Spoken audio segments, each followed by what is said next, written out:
இன்றைக்கி நம்ம வீடியோவில் இந்த பர்சன்டேஜ் சம்மை எப்படி போடுறதுன்னு பார்க்கலாம்.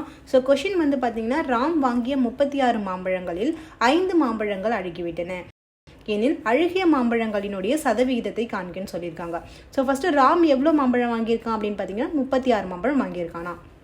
அதில் 5 மாம்பழம் என்ன ஆயிடுச்சு அப்படின்னு சொன்னால் அழுகிடுச்சுன்னு சொல்கிறாங்க. ஸோ அழுகிய மாம்பழங்களினுடைய சதவிகிதத்தை தான் நம்மளை கண்டுபிடிக்க சொல்லியிருக்காங்க. அப்போ அந்த 36 மாம்பழம் அப்படின்றது வந்து அவன் 100%க்கு வாங்கியிருப்பான்.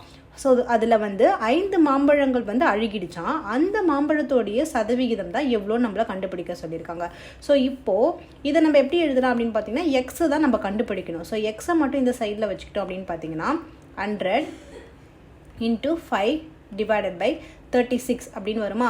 ஸோ இப்போ இதை நம்ம சிம்பிளிஃபை பண்ணால் 18 டைம்ஸ் 2 டேபிள்ஸில் போகும். இது வந்து 50 டைம்ஸ் போகும். மறுபடியும் வந்து பார்த்திங்கன்னா 9 டைம்ஸ் போகும். இது வந்து 25 டைம்ஸ் போகும்.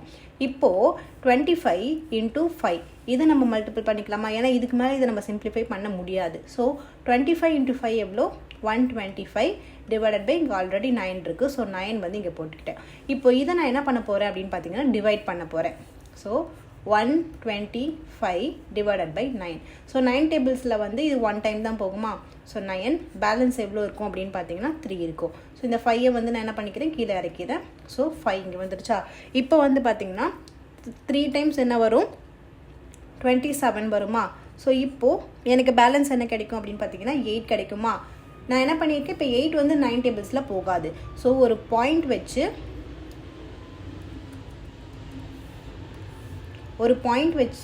என்ன பண்ணிக்கிறேன், 0 சேர்த்துக்கிறேன். இப்போது இது வந்து 8 டைம்ஸ் என்ன போகும்னா 72 வருமா. இப்போ இது மொத்தம் பேலன்ஸ் எவ்வளோ கிடைக்கும் அப்படின்னு பார்த்தீங்கன்னா மறுபடியும் எனக்கு 8 கிடைக்கும். ஸோ ஆல்ரெடி நான் வந்து டாட் வச்சதுனால 0 சேர்த்துக்கிறேன். மறுபடியும் எனக்கு 8 டைம்ஸ் வந்து 72 வரும்.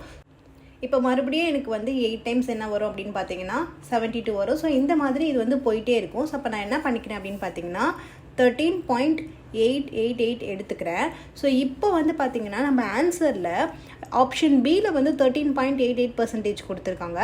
ஆனால் ஆப்ஷன் சியில் வந்து பார்த்தீங்கன்னா 13.89 கொடுத்துருக்காங்க. ஸோ இப்போ நம்ம ஆன்சர் இது வந்த உடனே ஆன்சர் வந்து நம்ம பி தான் அப்படின்னு சொல்லிட்டு போட்டுறக்கூடாது.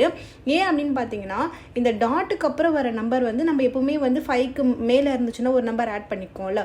ஸோ அதே மாதிரி இந்த தேர்ட் நம்பர் வந்து 5ஐ விட அதிகமாக இருக்கிறதுனால நம்ம என்ன பண்ணுவோம்னா 13.89 அப்படின்னு போடுவோம். ஸோ ஆன்சர் வந்து ஆப்ஷன் சி தான், 13.89%.